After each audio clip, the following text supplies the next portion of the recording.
শীতের সময় বেশি জল না দিয়ে হালকা করে যদি মনে করেন আপনারা এই যে পাতাটাকে এভাবে ধুয়ে দেবো তাহলে খুবই ভালো হয়। তাহলে কি পাতাটা যদি ধুয়ে দেন তাহলে জল দরকার পড়বে না। আর পাতা যদি ভালো করে ধুয়ে দেন এভাবে তাহলে আপনার জল না দিলেও হবে। প্রতিদিন একবার করে পাতা ধুয়ে দিলে গাছের ফল ভালো হবে।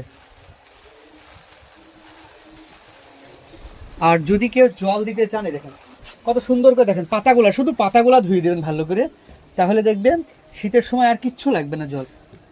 যত বেশি পাতা ধুয়ে দিবেন সকালে প্রতিদিন একবার করে, তাহলে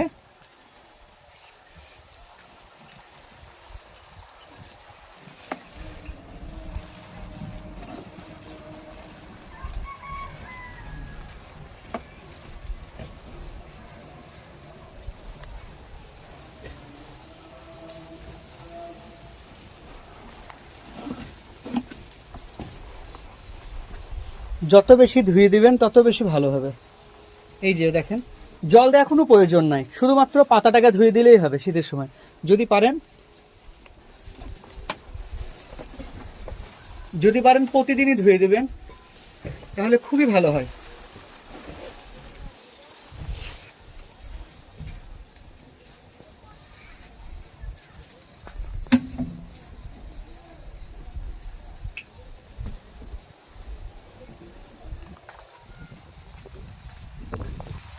এই দেখেন এই টবটা দেখেন ফেটে গেছে, মানে পুরো শুকিয়ে গেছে, এটাতে জল লাগবে, তারপরেও কিন্তু আমরা জল দিচ্ছি না, শুধুমাত্র পাতাটাকে ভালো করে ধুয়ে দিচ্ছি, এতেই কিন্তু কাজ হয়ে যাবে এটা।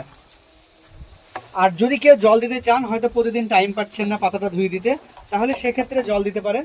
এবং জল দেওয়া শীতের সময় টাইমিং সবচেয়ে ভালো হবে, আপনারা যদি পারেন ওই সকাল 9টা-10টার মধ্যে বা সন্ধ্যার দিকে যদি 4:30-5টার মধ্যে দিতে পারেন তাহলে ভালো হয়। তবে সবচেয়ে বেস্ট হবে ভালো সকাল 9টা-10টার দিকে। দেন কত সুন্দর করে যদি আপনি এইভাবে ধুয়ে দেন প্রতিদিন জল দিয়ে, তাহলে কোনো রকম রোগ আসবে না গাছে এবং হেভি ভালো হবে। এই দেখেন এমনকি আমি সবজি গাছ লাগিয়েছি, তাতেও আমরা জল দিইনি, শুধুমাত্র এভাবে ধুয়ে দিই।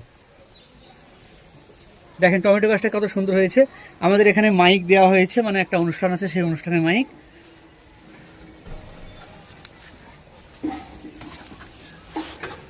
আমরা আরো কিছু চারা দেখাবো, সামনে এদিকে আসেন। সে মুলুর শাক খাবো বলে মুলুর লাগিয়েছিলাম, এই দেখেন কত সুন্দর শাকগুলো হয়েছে। আরো 3-4 দিন পর একটু বড় হবে, তারপর শাকগুলো আমরা তুলে নেব।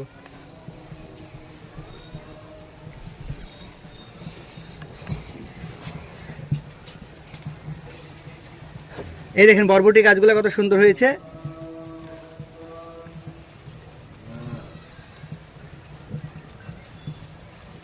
শুধু যদি পাতাগুলো এভাবে ধুয়ে দেন তাহলে আপনার জল লাগবে না।